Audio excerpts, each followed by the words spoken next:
Assalamualaikum warahmatullahi wabarakatuh, sahabat mata netizen. Oke sahabat semuanya, pada kesempatan kali ini kita akan membahas tema terkait dengan dunia otomotif, terkait dengan mobil listrik atau electric vehicle. Mobil listrik ini akan erat kaitannya dengan ngomongin masalah baterai. Nah, baterai ini menjadi masalah utama dalam mobil electric vehicle. Karena apa?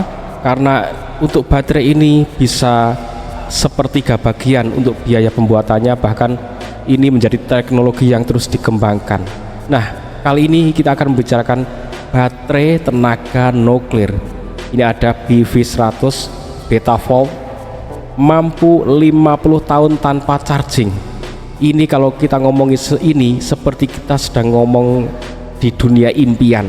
Jadi ini seperti mimpi yang kalau jadi kenyataan ini sesuatu yang sangat luar biasa. Karena apa? Karena yang namanya baterai listrik itu untuk saat ini normalnya dicas penuh dipakai 200 sampai 300 kilo, maka dia harus ngecas lagi, bahkan ngecasnya semalam penuh ya kan, besok digunakan seharian lagi, setiap hari harus ngecas. Dan kalau seperti ini sudah nggak perlu ngecas lagi selama 50 tahun, itu sama aja hampir seumur hidup ya, seumur hidup manusia menggunakan mobil ini tanpa charging. Ini sesuatu yang akan amazing teman-teman. Memang ini seperti mimpi, tapi semua itu memang berawal dari sesuatu yang nggak mungkin.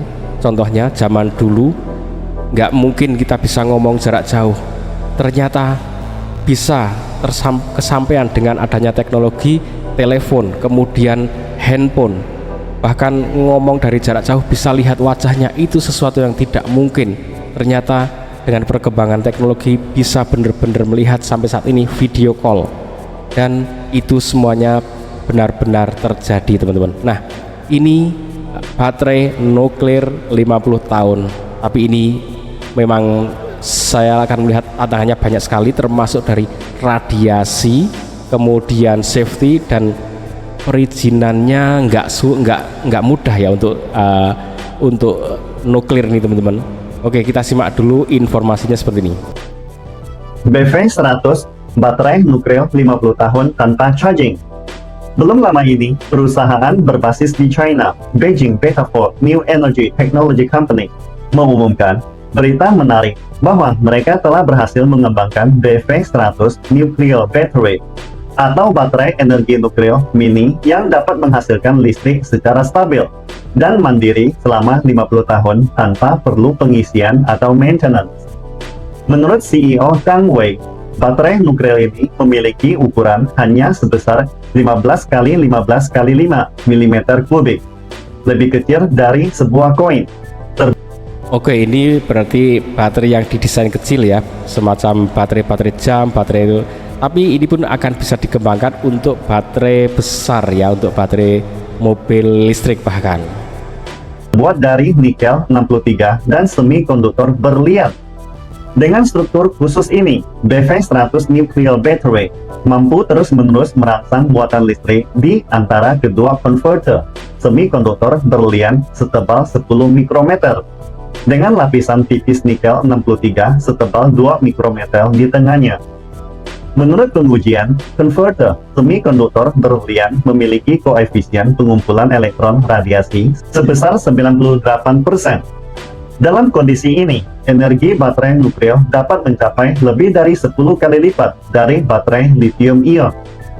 Selain kinerja unggul dalam hal daya tahan baterai, hal yang paling mencolok sebenarnya adalah umurnya atau durasinya. Tahukah Anda, waktu tahan baterai ini dapat terus menghasilkan listrik selama 50 tahun. Selama setengah abad ini, tidak perlu mengisi ulang atau merawat baterai nuklir. Anda hanya perlu menggunakannya. Artinya, sepertinya sudah mencapai efek mesin abadi. Oke teman-teman, secara teoritis memang memungkinkan yang nama nuklir ya. Nuklir itu benda yang kecil, tapi dia saat bereaksi berantai itu bisa menghasilkan energi yang sangat luar biasa. Saya pernah pas penelitian akhir itu di Batan, Badan Tenaga Nuklir Nasional Jogja ya. Itu di situ bener-bener safety-nya bener-bener luar biasa. Dan termasuk radiasi ini menjadi PR tentunya ya, karena radiasinya sangat kuat, bahkan untuk masuk itu harus memakai pelindung yang sangat mumpuni ya. Bahkan zaman itu kita pakai kamera film ya, untuk foto-foto di dalam itu semuanya gosong teman-teman, semuanya itu nggak ada yang jadi untuk penangkapan gambar itu. Karena apa? Saat kamera membuka itu sudah diduluin oleh radiasi yang ada di ruangan nuklir itu, jadi gosong semuanya, nggak ada yang jadi. Itu namanya foto, karena sudah keduluan dari dimasukin radiasi di ruangan nuklir itu, sehingga ya gosong semuanya. Satu roll itu nggak ada yang jadi. Kalau digital sih nggak masalah ya zaman sekarang, itu zaman dulu. Nah tentunya radiasi akan menjadi PR ya, tapi ini bisa teratasi. Nah yang berikutnya teman-teman, yang masih jadi pertanyaan juga, nuklir ini izinnya tidak mudah karena ini bisa disalahgunakan ya.